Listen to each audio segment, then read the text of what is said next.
¿Qué tal? ¿Cómo están? Soy el Padre Daniel Villaseñor y seguimos aquí viendo, conociendo y aprendiendo un poco más del Nuevo Testamento. Ya vimos todo, hicimos todo un recorrido del Antiguo Testamento, ahí están los videos. Nos pasamos ya al Nuevo Testamento, ya hicimos Marco, Mateo, ya hicimos Lucas y ahora vamos a empezar con los Hechos de los Apóstoles. Y Juan, son 4. Ya llegará.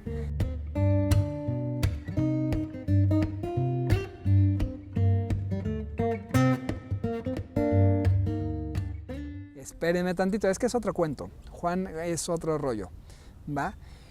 ¿Por qué meto los Hechos de los Apóstoles ahorita después de Lucas? Bueno, porque los Hechos de los Apóstoles se le atribuyen a Lucas. Entonces vamos, para no volver a dar una introducción de Lucas, quién es el autor y demás, ya sabemos que Lucas escribe su evangelio, el evangelio de Lucas, el más estructurado, el que tiene más forma, el que tiene más conciencia de que está haciendo algo grande, ¿ok?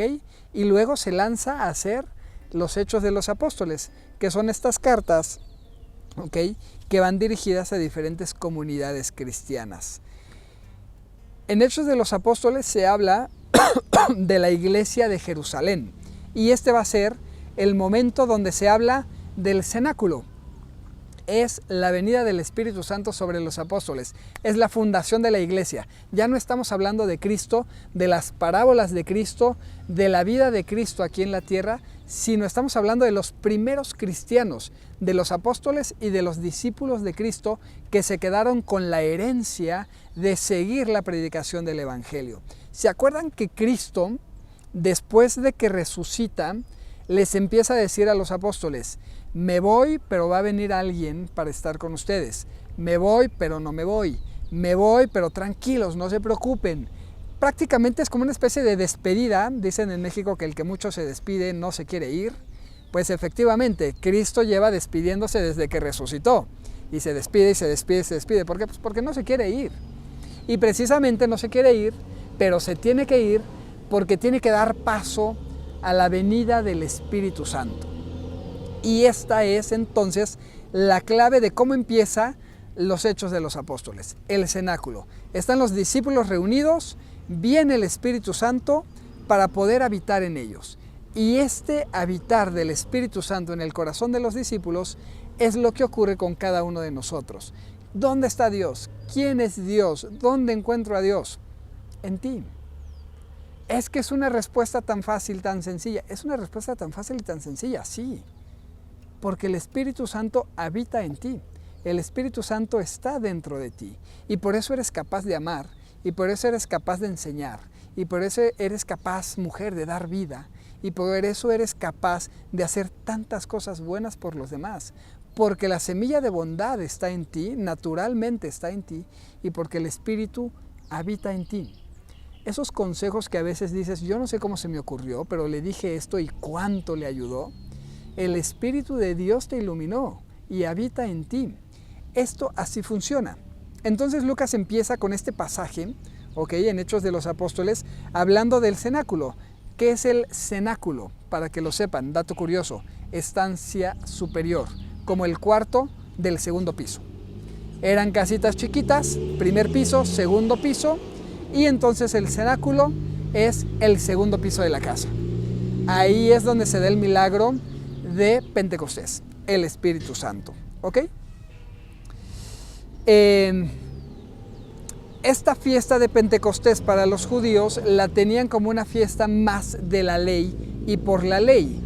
Lucas quiere destacar que el cumplimiento de la nueva alianza, se lleva hasta la venida del Espíritu Santo. Ya no es la ley de Moisés, ahora es la ley de Cristo, es la nueva ley, la ley que Cristo vino a transmitir y que se lleva a cumplimiento con la venida del Espíritu Santo en el cenáculo. ¿Ok? ¿Qué pasa en el cenáculo? Pasa lo mismo que en Babilonia, pero a la vez pasa todo lo contrario que Babilonia. Todos empiezan a hablar lenguas distintas, pero a diferencia de Babilonia no se pelean, sino que se comprenden y se entienden. Y entonces así va mejorando toda la relación de los discípulos y entonces pueden ir en salida a predicar el evangelio. Luego vienen un montón de pasajes, la curación de un tullido por parte de Pedro. Los apóstoles ya empiezan a hacer milagros. Desde que estaba Cristo ya podían hacer milagros, pero ahora se destaca el poder y la fuerza que tienen ellos, porque tienen el Espíritu de Dios con ellos. ¿Ok? La primera comunidad cristiana, ¿cómo se distingue? ¿Cómo se describe esta primera comunidad cristiana?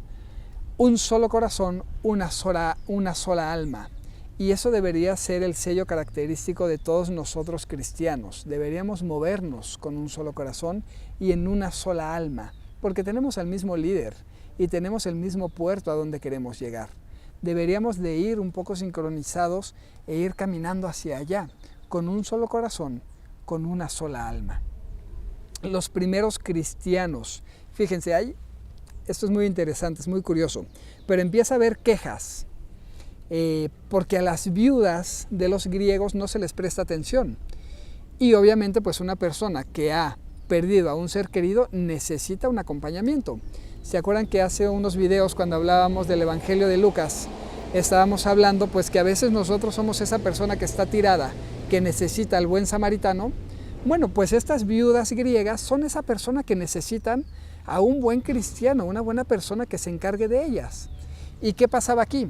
Pues pasa lo que pasa hoy en día, que seguramente estos primeros cristianos y estos primeros discípulos y apóstoles estaban tan ajetreados y con tantas cosas de predicar el Evangelio, ir para acá, ir para allá, tengo que hacer milagros, tengo que curar, etcétera, que descuidaron las necesidades de estas viudas.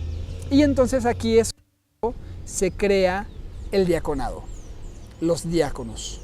Miren, nosotros nos vamos a ir a predicar, nosotros vamos a ir a hacer esto, vamos a nombrar a los diáconos para no descuidar a las personas que más necesitan del amor de Dios, para no descuidar a las personas que necesitan de alguien que los escuche, de alguien que los acompañe.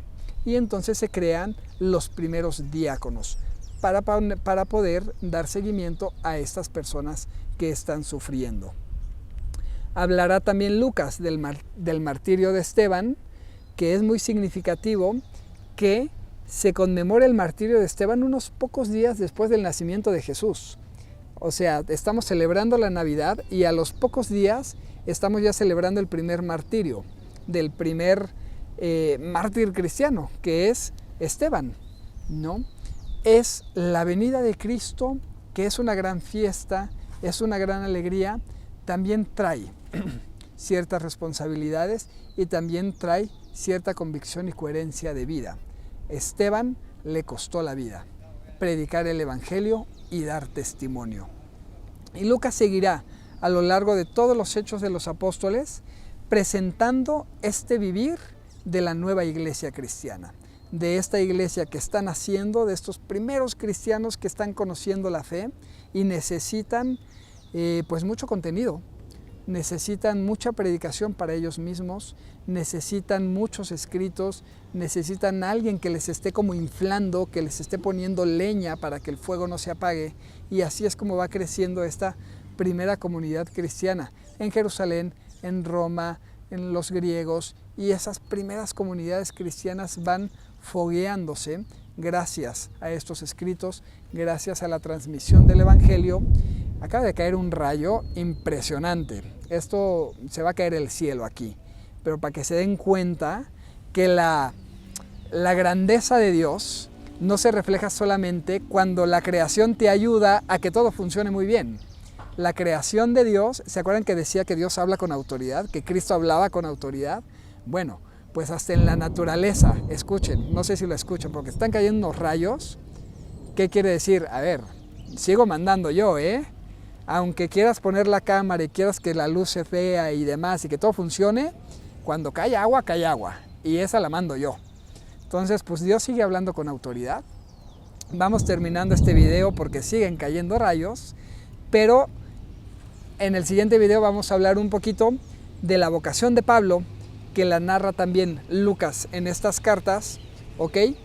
Y cómo el maestro da una tarea a sus discípulos, y esta tarea la irán cumpliendo estos discípulos en estas primeras iglesias cristianas, amándose y dejándose amar.